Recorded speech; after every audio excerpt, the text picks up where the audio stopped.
श्राद्ध अर्थात पितृतर्पण का दो पक्ष है। एक, जिस तिथि में उनकी मृत्यु हुई है उस वर्ष उस तिथि पर किए जाने वाले श्राद्ध को बोलते हैं तिथि श्राद्ध। दूसरी ओर प्रत्येक वर्ष पितृपक्ष में व्यक्ति की मृत्यु तिथि पर किए जाने वाला श्राद्ध उसे बोलते हैं श्राद्ध पर्व श्राद्ध। इस तरह से तिथि श्राद्ध और पर्व श्राद्ध।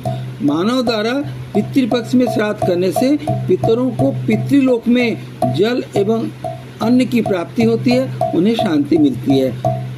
पितृपक्ष के दौरान किए जाने वाले श्राद्धों में महाभरणी श्राद्ध का विशेष महत्व है। ये आश्विन मास के कृष्ण पक्ष में आता है, स्वाभाविक है। इस अनुष्ठान का उद्देश्य मृतक पूर्वजों की आत्मा की शांति, उन्हें प्रसन्न करना, उनके कल्याण की कामना, उनकी आत्मा की तृप्ति करना, जिससे परिवार पर उनका आशीर्वाद बना रहे, उनकी कृपा बनी रहे, उनका वरदान बना रहे। इस श्राद्ध से व्यक्ति को वही फल मिलता है जो बिहार के बोध गया में गया श्राद्ध करने से, पिंडदान करने से जो फल मिलता है उतना ही फल जो है महाभरणी श्राद्ध करने से मिलता है। यदि मृत व्यक्ति ने अपने जीवन काल में कोई तीर्थ यात्रा नहीं की है तब भी इस श्राद्ध को करने से उस मृत आत्मा को अर्थात दिवंगत आत्मा को गया में श्राद्ध करने के समान पुण्य मिल जाता है और इस तरह से व्यक्ति को पितृदोष और काल सर्प दोष से मुक्ति मिलती है। अर्थात जो व्यक्ति ऐसा श्राद्ध करता है उसे पितृदोष और काल सर्प से मुक्ति मिल जाती है। जब पितृपक्ष में किसी तिथि विशेष को अपराह्न काल के दौरान भरणी नक्षत्र होता है, देखिए दोबारा देखिए, अगर पितृपक्ष है अपराह्न काल में भरणी नक्षत्र होता है तो इसे महाभरणी श्राद्ध कहते हैं। भरणी नक्षत्र चतुर्थी या पंचमी तिथि को विशेष फलदायी होता है। इसके अलावा पूरा 16 दिन पूर्णिमा श्राद्ध से लेके और 15 दिन का पितृपक्ष सभी तिथि महत्वपूर्ण है। भरणी नक्षत्र में श्राद्ध का, जैसे बार बार बोलो, विशिष्ट महत्व है। महाभरणी नक्षत्र में देवता यम है, क्योंकि इस पृथ्वी लोक का मूल स्वामी मृत्यु लोक के देवता यमराज हैं, जमलोक के स्वामी हैं वो। अतः यमराज संतुष्ट होते हैं। यमराज संतुष्ट होते हैं तो हमारे पितरों की आत्मा को शांति मिलती है। इसको हम यम का व्रत भी कह सकते हैं अथवा महान पुण्यदायी व्रत है। ये श्राद्ध मातृगया, पितृगया, पुष्कर तीर्थ, भद्र केदार आदि तीर्थों में जो हम अंतिम श्राद्ध करते हैं उसके बराबर माना जाता है।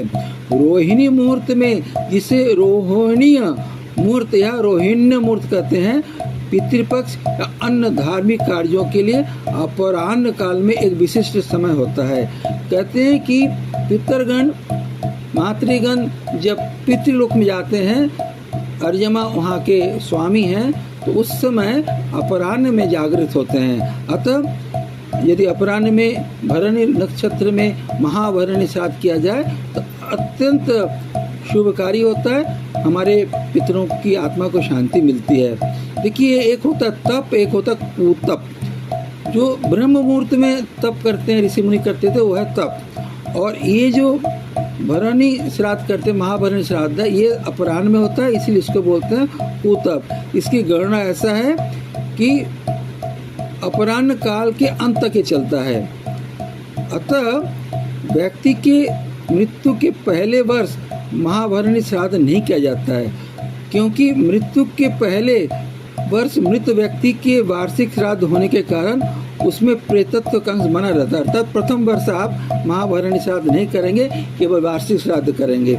अगले वर्ष से आप महाभरणी श्राद्ध, भरणी नक्षत्र में आप श्राद्ध कर सकते हैं।